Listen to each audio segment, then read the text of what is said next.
aitah for not wanting to share my food with my brother. It sounds petty, I know. Food, of all things. But in my family, food isn't just food. It's currency. It's power. It's the way my brother, Daniel, has always taken from me while everyone else looked the other way. Last week, the fight that had been brewing for years finally exploded. I had been saving money for weeks just to treat myself to one decent meal. Nothing fancy, just a takeout order from my favorite Thai place that I rarely allow myself to buy. I'd been craving it for months, and honestly, it was symbolic for me. I'd just gotten through a brutal exam season. I was juggling 2 part-time jobs. And all I wanted was one evening where I could eat in peace, in my own space, without feeling like someone else was entitled to what was mine.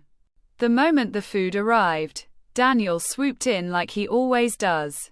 He didn't ask. He didn't even glance at me. He just grabbed a fork and started digging into the pad thai like it was his. Something in me snapped. "Stop. That's mine," I said, sharper than I intended. He laughed, like I was being ridiculous. "It's just food. Chill. You can't eat all this anyway. Sharing won't kill you." But here's the thing. This wasn't just about one meal. This was about every single time he had walked into my room and taken my clothes without asking, every time he borrowed money he never paid back. Every time he drained me of my patience and dignity while my parents excused it with, "That's just how brothers are." So I told him no. Flat out no. I pushed the container away from his hand and said, "I'm serious. Don't touch my food. This is mine." Daniel's face changed immediately, like I had insulted him. He stormed out and went straight to my mom. Within minutes, she was calling me selfish, telling me I should be kind and that Daniel had a harder life than me, as if his constant taking wasn't the very reason mine was so hard. Later that night, I found out he'd been bad-mouthing me to the entire family group chat, painting me as greedy, saying I wouldn't even share a single bite with my own brother. My cousins, aunts, even my grandmother, people who don't live with us and don't understand, started chiming in, guilt-tripping me, saying, "It's just food. Family shares."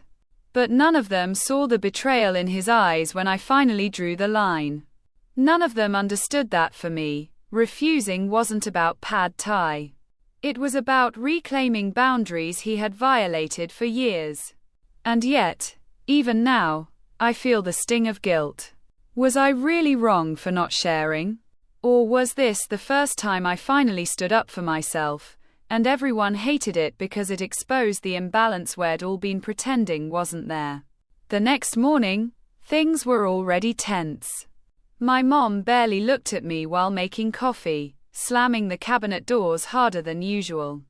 Daniel strutted into the kitchen like he had won some invisible war. He didn't even need to say anything. The smug look on his face told me everything. I thought maybe it would blow over in a day or two. That's usually how things went in our house. Daniel messed up, I reacted, and everyone moved on without addressing the deeper problem. But this time, it didn't. This time, it escalated. By lunchtime, my aunt had called me. She started with, "Sweetie, what's going on? I heard you're refusing to even share food with your brother. That doesn't sound like you." Her tone was dripping with that fake concern that was really just judgment. I told her I was fine, and that it wasn't about the food, it was about respect. But she cut me off. Family should come before ego. Always. That word, ego, stung. Because for so long, my boundaries had been painted as selfishness. Later that night, Daniel decided to rub salt in the wound.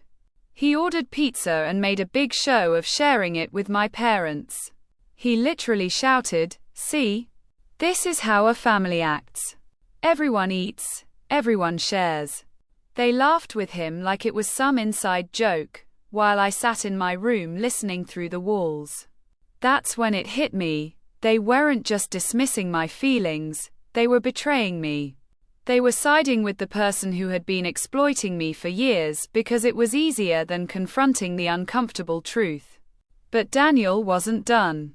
2 days later, I went into the fridge and noticed my leftovers, the ones I had carefully boxed up, were gone. I didn't need to ask who did it. Sure enough, Daniel was in the living room with his friends, eating my food like it was his prize. When I confronted him, he just smirked. What? You didn't label it. And besides, you're always so dramatic. It's just food. Something in me cracked again. I yelled louder than I ever had before, telling him he was a thief, a manipulator, and that I was sick of living in a house where no one respected me. His friends sat there awkwardly while he laughed in my face, like I was the crazy one. My mom came storming in, furious, not at him, but at me. Why are you screaming? You're making a scene over nothing. If you can't handle living here, maybe you should think about moving out. That was it. That was the betrayal laid bare. Not only did she not defend me, she essentially told me that my presence was less valuable than Daniel's entitlement. That night, I packed a small bag. I didn't leave immediately, but I wanted to feel that I had a choice, that I wasn't trapped. I slept with the bag under my bed, and for the first time in years, I felt something close to relief. But Daniel noticed. Of course he did. He rifled through my stuff the next day, found the bag, and announced it at dinner like it was some grand joke. Guess who's running away over pad thai? He sneered. My dad chuckled. My mom rolled her eyes. That's when I realized, this wasn't just about food, or Daniel, or even my mom's blind favoritism. This was about a system where betrayal had been normalized, where my needs and my voice had been trampled so many times that the first time I drew a real boundary, everyone treated me like a villain. The betrayal wasn't Daniel taking my food. It was my family showing me, clearly, that they never saw me as equal. And maybe it was time to leave, not just for a night, but for good. The next week was a blur of tension. Every meal became a battle.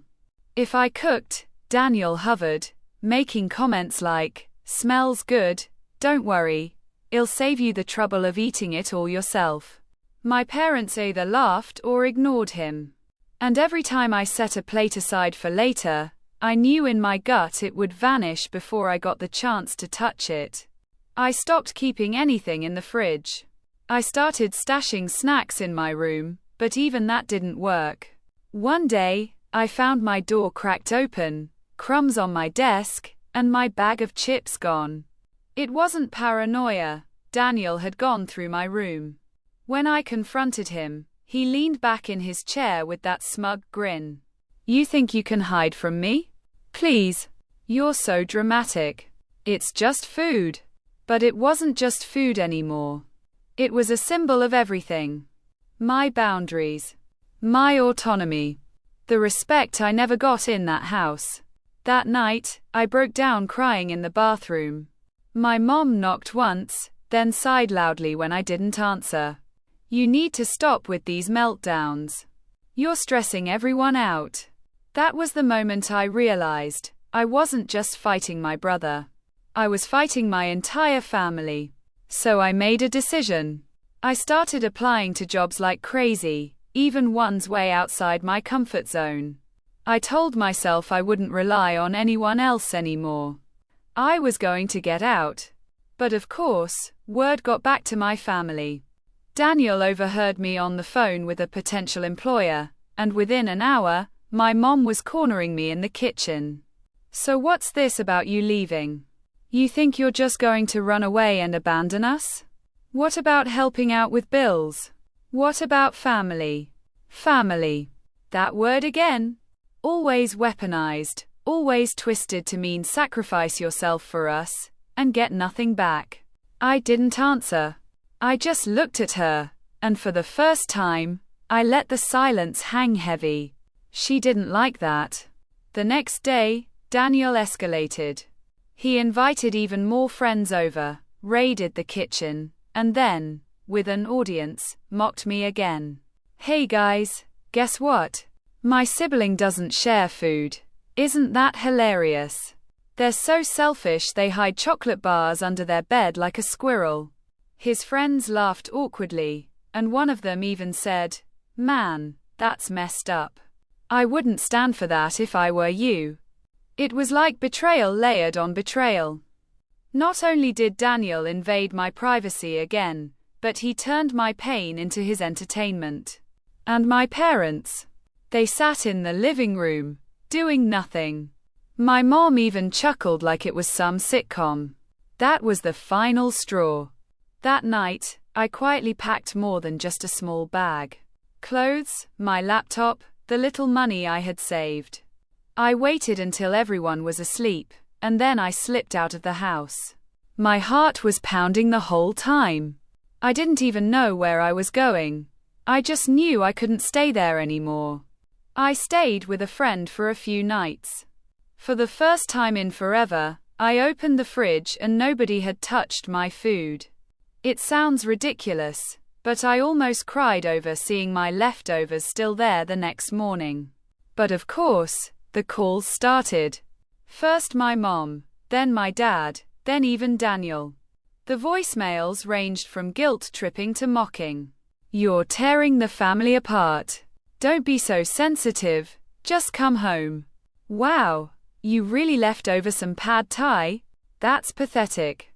But the more they spoke, the more I realized I had made the right choice. Because they weren't apologizing.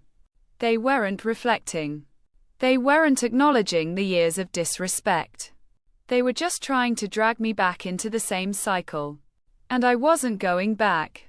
Now, it's been a few months.